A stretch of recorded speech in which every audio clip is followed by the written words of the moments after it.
Olá, meus amigos, que o Espírito do Deus vivo, o Espírito Santo, o Espírito que desceu sobre Jesus e que continua descendo, com licença, um instantinho só, ele continua descendo sobre aqueles que têm sede e fome de justiça.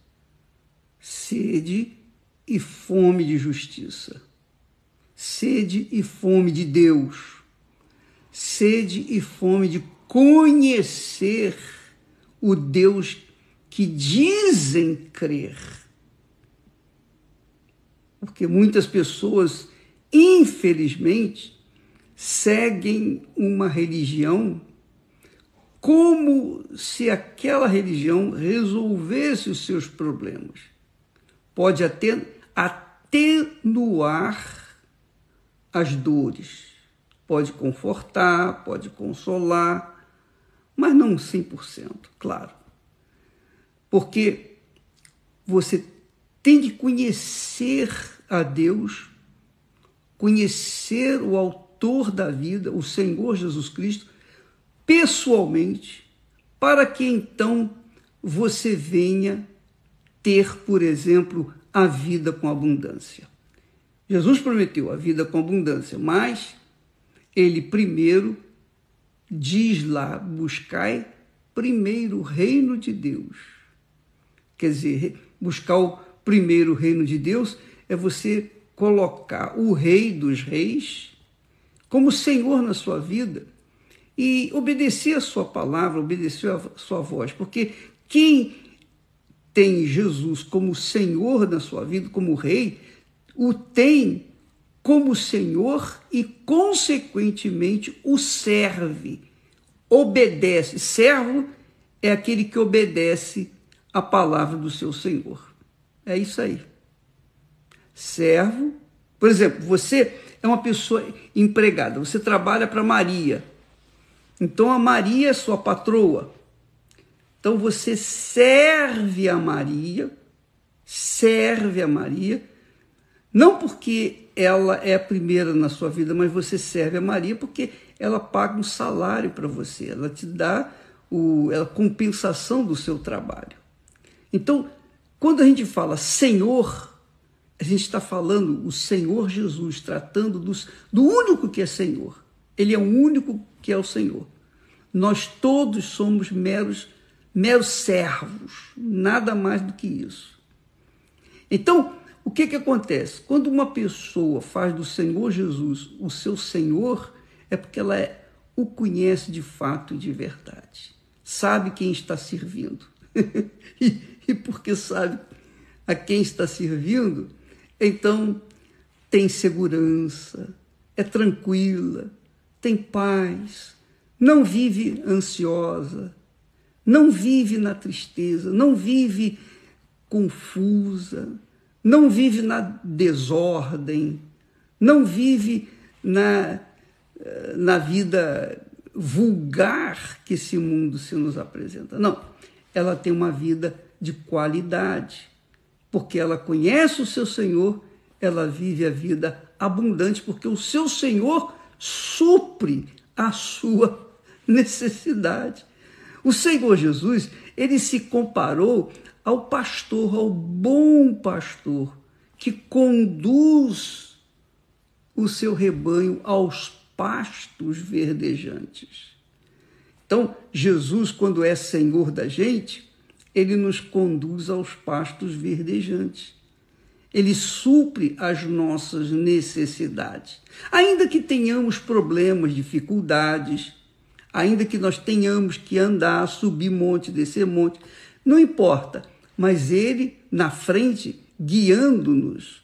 Então, ele é o nosso Senhor, ele é o nosso pastor, o nosso bom pastor que cuida da gente, que cuida, porque a gente o conhece e ele conhece a gente. Jesus disse, aquele que me segue, como ele ouve a minha voz, as minhas ovelhas ouvem a minha voz e me seguem. E só conhece a voz, só reconhece a voz do Senhor Jesus aqueles que o conhecem. Então não basta que você seja religioso, não basta que você seja da igreja, mesmo que seja da Igreja Universal. O que importa é que você conheça o Senhor Jesus, o Senhor da glória. Conheça o seu pastor. E esse conhecimento com ele lhe dá a intimidade que você precisa para tomar posse da vida com abundância. Ele vai levar aos pastos verdejantes, aos pastos abundantes. Essa é a vida abundante que Jesus promete lá em João 10:10. Eu vim para que tenham vida e vida com abundância. Vida com abundância. E a vida com abundância, penso eu, começa com a paz dentro de si, não é? Você ter paz. Ainda que do lado de fora você viva em guerra, porque a gente vive nesse mundo cruel, nesse mundo injusto, nesse mundo muito, mas extremamente egoísta. Como que você não vai viver em guerra? É difícil, é impossível. Jesus disse também, no mundo tereis aflições, mas não se preocupe, tem de bom ânimo, porque eu venci o mundo, e porque eu venci, vocês vão vencer também. Afinal de contas, eu sou o seu pastor e eu vou garantir a você a vida com abundância. Agora, resta saber o que e por que o apóstolo Paulo, escrevendo a Timóteo, seu discípulo, olha só, Paulo endereçando a sua carta ao discípulo Timóteo. Paulo, o homem experiente, maduro, que teve revelações extraordinárias com Deus. Paulo, o homem escolhido para ir pelo mundo, para ir para o meio dos gentios, que eram os não-judeus. Então, Paulo, digamos, orientando o seu servo, eu diria, servo não, mas seu discípulo, ele diz assim, o Timóteo, preste atenção, os que querem ser ricos,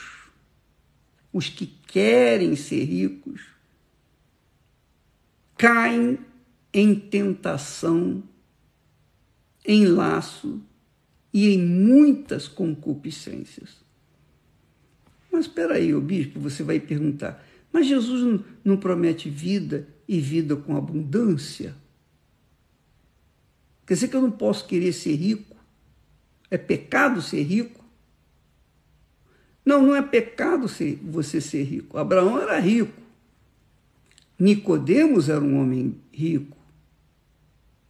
Os homens que tiveram riquezas na Bíblia, que foram homens de Deus, que preservaram a sua conduta moral, o seu caráter de fé, de serviço ao Senhor Deus, esses homens eram ricos.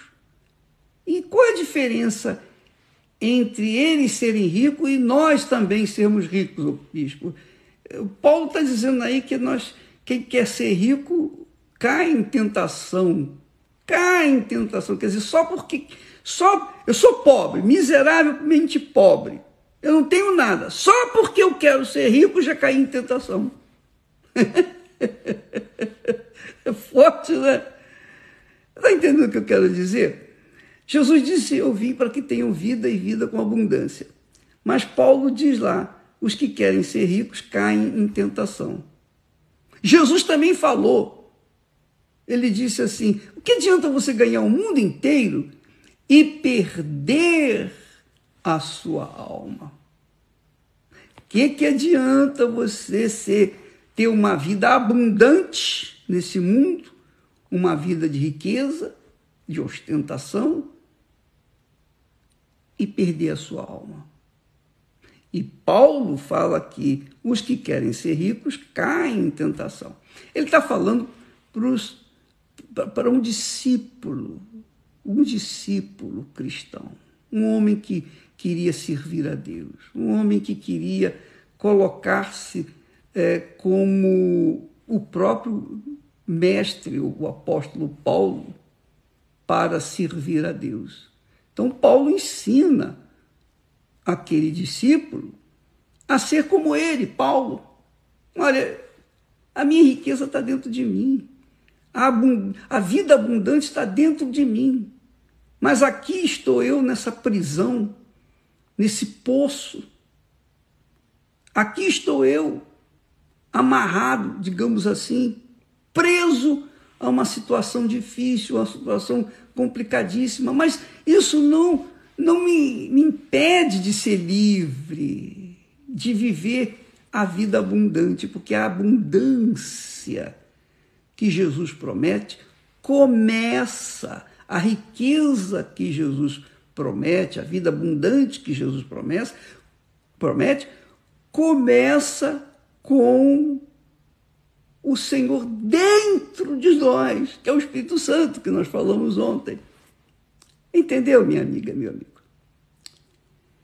Mas muitas pessoas, quando querem ser ricas, a maioria das pessoas, ou as pessoas em geral, elas perdem a visão. Agora, elas perderem a visão, elas não entenderem isso, esse texto, esse discurso de Paulo, do próprio Senhor Jesus também, é normal, porque são incrédulas, são gentias. Então, o que acontece? Para as pessoas de fora, é normal, é natural que elas queiram o pão, o peixe, a bênção, a cura, a libertação. Elas querem resultados, elas querem a mágica que vai mudar a vida delas. Elas querem mágica, embora o Senhor, nosso Deus, não é mágico, mas as pessoas querem mágica. Querem assim, bispo, ora por mim aí. Eu tô com um problema assim, assim, assado. Aí eu oro. Foi curado. Bispo, muito obrigado. Deus abençoe. Graças a Deus. Foi curado. E vai tocando a sua vida. Não, o apóstolo Paulo está falando aqui com um discípulo que, obviamente, simboliza todos os demais discípulos do Senhor Jesus. Se você quer servir ao Senhor Jesus, se você quer viver a vida abundante que o Senhor Jesus projeta para você, a primeira coisa que você tem que querer é servir ao Senhor, é obedecer a sua voz, a sua palavra. Faça isso, você faz. Faça aquilo, você faz. Não faça isso, você não vai fazer, porque você quer a vida com abundância. Então, Paulo diz para esse discípulo, olha, aqueles que querem ser ricos caem em tentação. Já caíram em tentação. Só por querer ser ricos. Porque, poxa, bispo, então o senhor está dizendo que os discípulos não podem ser ricos, é isso? Que os seguidores de Jesus não podem ser ricos. Somente os outros, os incrédulos. Não estou dizendo isso. Eu não estou falando isso. Eu estou dizendo que aqueles que querem servir a Deus, colocar suas vidas no altar e ser instrumentos do Espírito Santo, aqueles que querem a plenitude de vida, a abundante vida que Jesus prometeu, que querem servir a Deus nas suas vidas, não é que elas venham deixar o seu trabalho e ficar na igreja o dia inteiro, nem ficar pregando o evangelho o dia inteiro, não. Os discípulos são aqueles que seguem as palavras do Senhor Jesus. Então, o médico pode ser o discípulo, o advogado pode ser discípulo, o engenheiro pode ser discípulo, a empregada que trabalha numa casa de família pode ser discípulo. Todos podem ser discípulos, todos têm o direito de serem discípulos. Mas como que a pessoa pode ser discípulo ou discípulo de Jesus se essa pessoa tem uma ambição pessoal. Impossível. Impossível. Para você ser discípulo, você tem que priorizar o reino de Deus. Então você tem que estar sujeita à palavra de Deus e fazer o que ele manda e obedecer. Isso se chama fé com inteligência.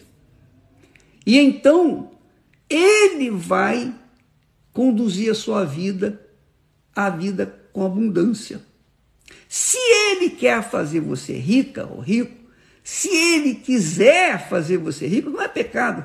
Você não vai jogar fora? Não, de jeito nenhum, você vai agarrar. Mas quando ele nos faz ricos, financeiramente, economicamente, é porque ele sabe que nós temos estrutura espiritual para não colocarmos o nosso coração nessas riquezas.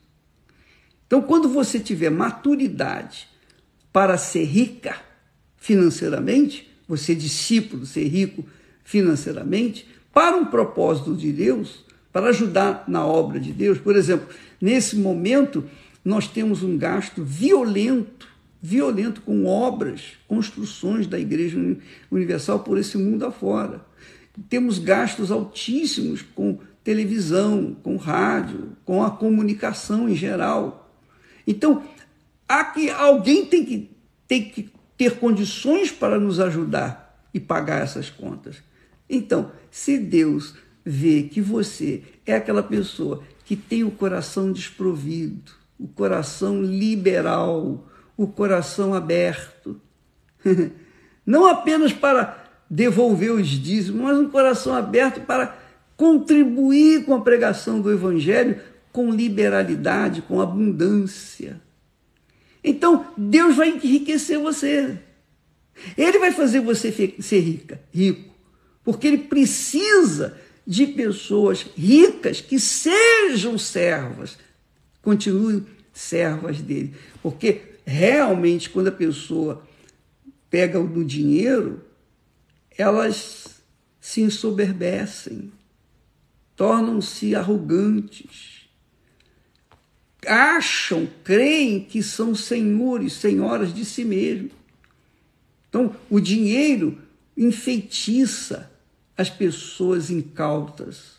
O dinheiro enfeitiça, faz as pessoas ficarem cegas espiritualmente, cegas, porque ele se coloca como Mamon. E você não pode servir a Mamon e ao Senhor Deus ao mesmo tempo.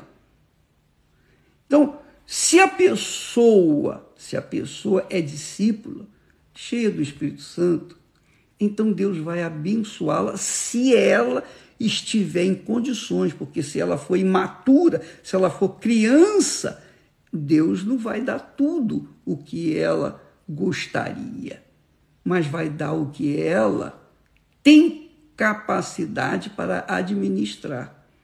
Você não dá para o seu filho, para a sua filha, digamos assim, R$1.000 para gastar à vontade. Não, de jeito nenhum. Porque se a sua filha, se a sua criança de 6, 7, 8, 10 anos, 11, 12, 13 anos, 14 anos, pega um dinheiro desse, vai lá para a esquina, entra lá num bar, compra tudo que é bala, chocolate, é ou não é?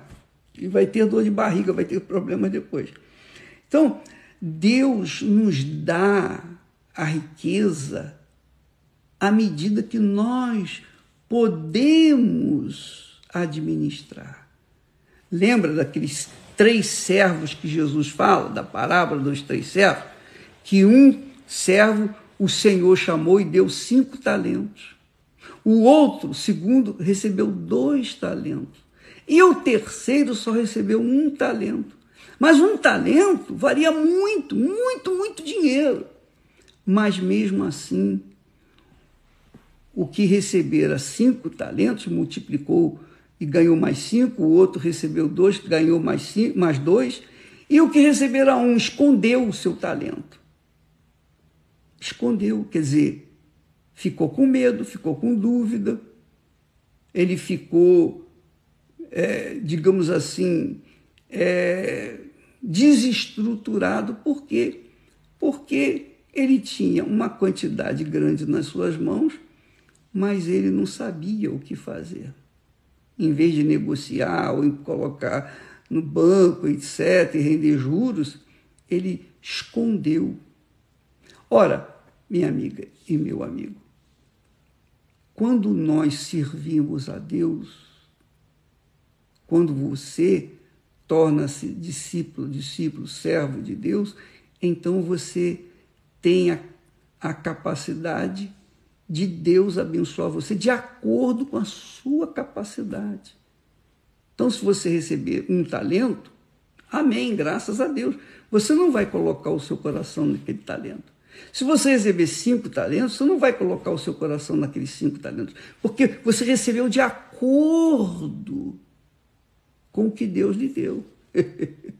Mas quando a pessoa, por exemplo, quando a pessoa fica rica da noite para o dia, ganha na loteria, suponhamos, ela fica louca.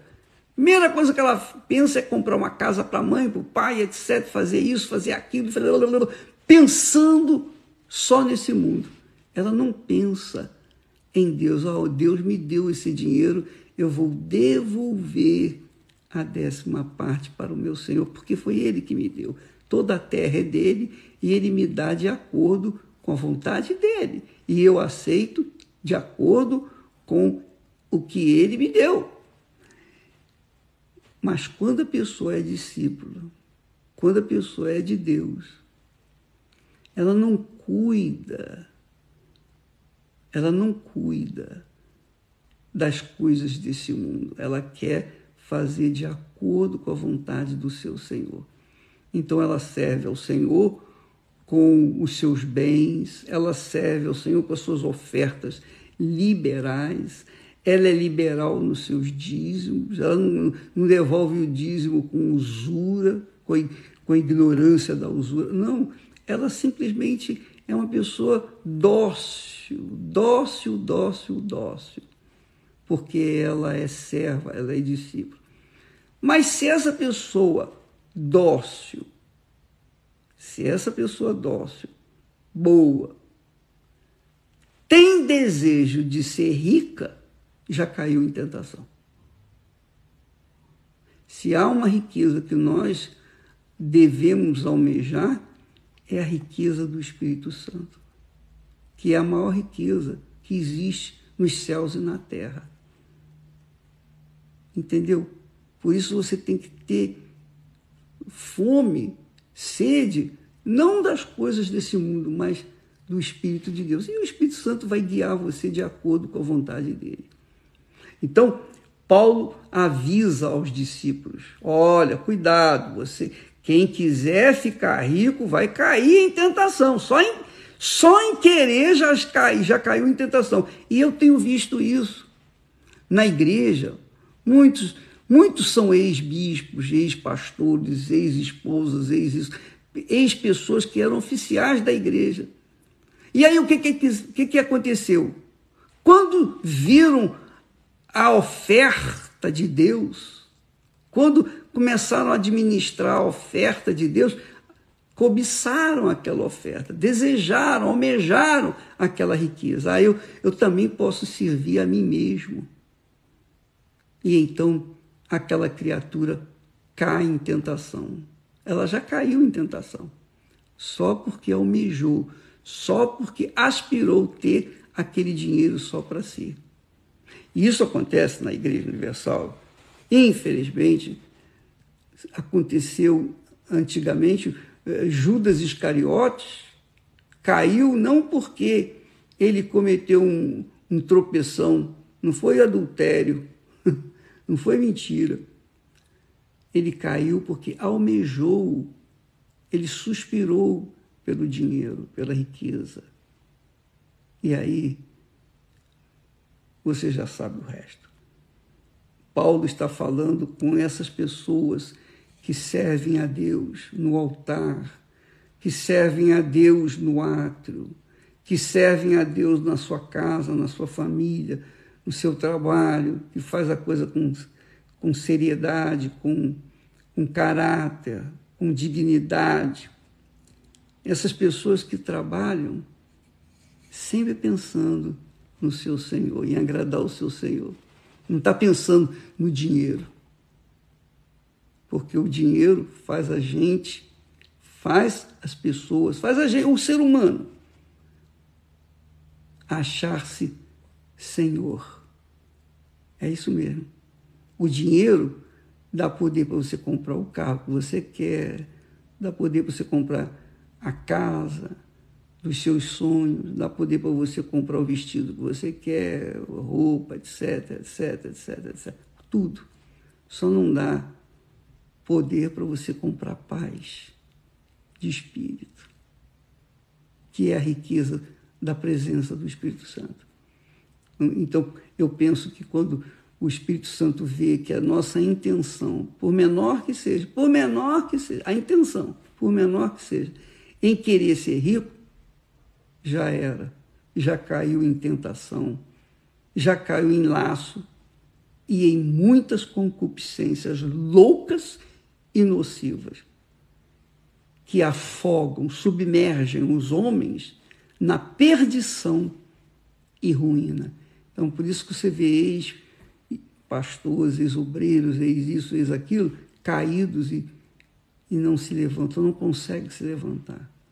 Tem disposição para ir trabalhar, tem disposição para ir no cinema, tem disposição para ir no shopping, tem disposição para fazer compras, mas não tem disposição para ir na igreja agradar o seu Senhor e colocar sua vida no altar. Não tem disposição, porque está caído, prostrado, está preso a este mundo, o mundo cujo mundo, o mundo que faz as pessoas cobiçarem as suas coisas, desejarem as suas coisas. Esse mundo tornou-se o servo, o senhor delas, e, consequentemente, elas acabam por perder o tino da vida abundante que o Senhor promete. Entendeu, minha amiga, meu amigo? Eu não tenho coragem, de dar a uma criança um volume de dinheiro se ela não tem condições de administrar nem mesmo a sua própria vida, o seu próprio corpo, quanto mais aquilo ali.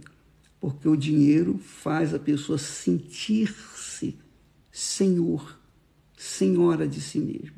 Aí eu posso isso, eu posso aquilo.